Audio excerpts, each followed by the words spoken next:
नमस्कार सभी प्यारे विद्यार्थियों का एक बार फिर से आपके इस प्यारे मंच पर हार्दिक अभिनंदन और स्वागतम। आजकल जब भी हम एक क्वेश्चन करते हैं कि स्टेट्स ऑफ इंडिया, भारत में राज्यों की संख्या कितनी है, तो आज हम बोलते हैं 28 स्टेट्स बोलते हैं।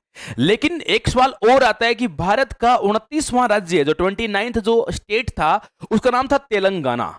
अब सोचते ही है कि यार कंफ्यूजन का बड़ा खतरनाक विषय है। यहां जो आपका 29वां राज्य बना ये आपका बन जाता है 2014 में। और अभी स्टेट्स की संख्या कितनी है तो आप बताते हो जी हमारे यहाँ पर टोटल अभी 28 है। ऐसा कैसे दो अपडेट तो हो जाता है, घटते बढ़ते रहते हैं, कुछ राज्य केंद्र शासित प्रदेश बन जाते हैं। चलिए ये प्रोग्राम अपने कार्यक्रम स्टार्ट करते हैं। हमारा यहां से शुरू होगा राज्य। राज्य बोले तो हम इसे बोल सकते हैं स्टेट्स, राज्य बोले तो हम बोलेंगे स्टेट्स। और हमारे यहां पर राज्यों की संख्या है वर्तमान में टोटल 28 स्टेट्स है, 28 हमारे यहां राज्य हैं।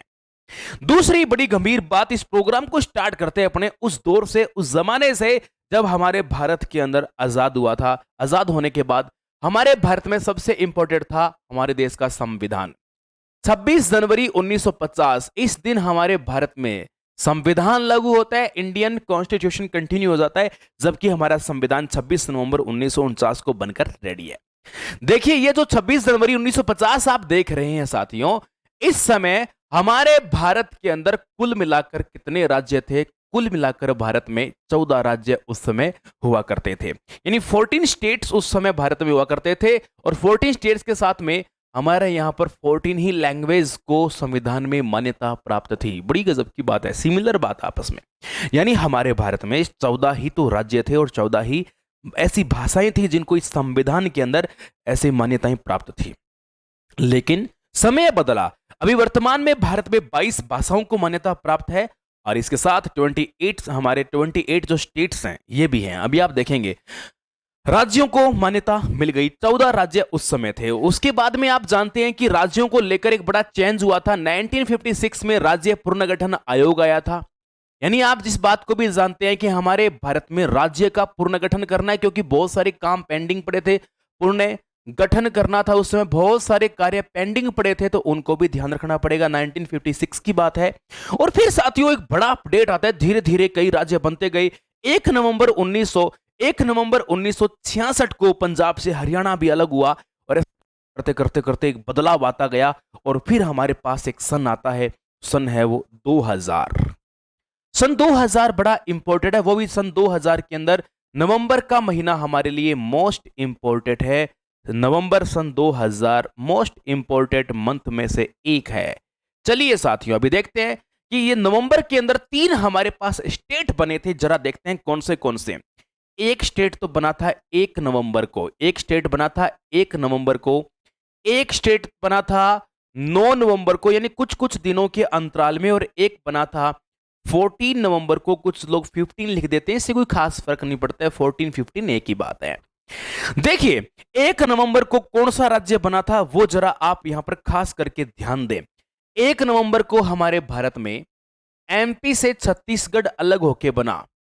एमपी से अलग होकर कौन सा बना था? एमपी से छत्तीसगढ़ अलग होकर एक नया स्टेट हमारे भारत में बन जाता है। फिर इसके बाद बात करते हैं 9 नवंबर की। 9 नवंबर को हमारे भारत में फिर एक राज्य बनता है। अच्छा कौन सा बनता है, जरा इस बात को ध्यान देंगे आप, कौन सा बनेगा? यूपी से अलग होता है। यूपी से अलग होकर हमारे भारत में बनता है यूके, यानी उत्तर प्रदेश से अलग होकर उत्तराखंड भारत का राज्य कब बनता है? सन 2000 के अंदर 9 नवंबर को बनता है। फिर बात करेंगे बिहार से अलग हुआ था, यानी बिहार से अलग होता है 14 नवंबर को झारखंड। इस तरह से हमारे भारत में 3 राज्य फिर यहां पर अलग अलग तरीके से बन जाते हैं। और फिर एक नया अपडेट आता है सन 2014 में, राज्यों को लेकर नया अपडेट। फिर क्या अपडेट आता है जरा देखिएगा। सन 2014 में एक बड़ा अपडेट यह आता है कि भारत में एक राज्य है और उस राज्य को हम लोग बोलते हैं आंध्र प्रदेश। उस राज्य को हम किस नाम से जानते हैं? आंध्र प्रदेश। और ये कार्य हमारे भारत में होता है 2 जून को। 2 जून को यह काम होता है। आंध्र प्रदेश से अलग होकर तेलंगाना, थोड़ा सही बोलना नहीं तेलंगाना बोल दोगे आप, इसको तेलंगाना बोलना है। तेलंगाना राज्य भारत का नया राज्य है। इस समय हमारे भारत में 28 राज्य ऑलरेडी पहले से थे, लेकिन तेलंगाना राज्य था ना, ये हमारे भारत का 29वां राज्य है। कौन सा राज्य हो जाएगा? हमारे भारत का 29वां राज्य तेलंगाना है। तो अपडेट क्या है वो जरा ध्यान दें। अभी वर्तमान में एक बड़ा खास अपडेट है, स्टेट्स को लेकर काफी बड़ा अपडेट है। चलिए देखिए वो क्या अपडेट है, अपने देखते हैं अभी। जैसे मान लीजिए ये हमारे पास अभी इंडिया है, यानी इंडिया का अभी जो पब्लिकेट चल रहा है, प्रशासन चल रहा है, वो दो माध्यम से चलता है। एक माध्यम हमारे पास है राज्य, और दूसरा हमारे पास है, उसको हम बोलते हैं केंद्र शासित प्रदेश। दूसरा हमारे पास है केंद्र शासित प्रदेश। तो दो तरीके से अभी आप यहां पर देख रहे हैं, नहीं एक इनकी काउंटिंग बताएं तो आप यहां पर ऐसे बताओगे 28, और केंद्र शासित प्रदेश की बात करेंगे तो ये इनकी संख्या हो जाएगी वर्तमान में 8। अभी देखिए क्या इसको वेरीफाई करना बहुत जरूरी है। आप ये बात अच्छी तरह से जानते हैं कि सन 2019 एक बहुत बड़ा बदलाव था। सन 2019 में आप जानते हो धारा 370 वाला मामला था, और हमारा जो जम्मू कश्मीर है, हमारे भारत का ये जो जम्मू कश्मीर है, ये जम्मू कश्मीर पहले भारत का केवल एक स्टेट हुआ करता था, लेकिन अब भारत का स्टेट के साथ साथ में इस जम्मू कश्मीर का के दो भाग कर दिए और जम्मू कश्मीर को बना दिया हमारे भारत का केंद्र शासित प्रदेश। ये भारत का केंद्र शासित प्रदेश हो गया। अब इसके दो भाग हो गए, एक भाग को तो बोलते हैं कश्मीर, और दूसरे इसका जो भाग है, दूसरे भाग को इसको बोला जाता है लद्दाख। यानी पहले उस समय 2019 तक भारत में 7 टेरिटरी रीजन थे, 7 केंद्र शासित प्रदेश थे। जब एक राज्य से हटा के दो और आपके बनते जा रहे हैं तो 7 + 2 बराबर कितने हो गए? 9 केंद्र शासित प्रदेश हो गए। कोई प्रॉब्लम इसमें नहीं? प्रॉब्लम है। लेकिन उस समय भारत का जम्मू कश्मीर राज्य था, यानी उस समय आप देखोगे 28 वर्तमान में बता रहा हूं, लेकिन 2019 तक भारत का 29 राज्य थे, क्योंकि अभी मैंने आपको क्या बताया कि भारत का 29वां राज्य कौन सा है? हमारा तेलंगाना है।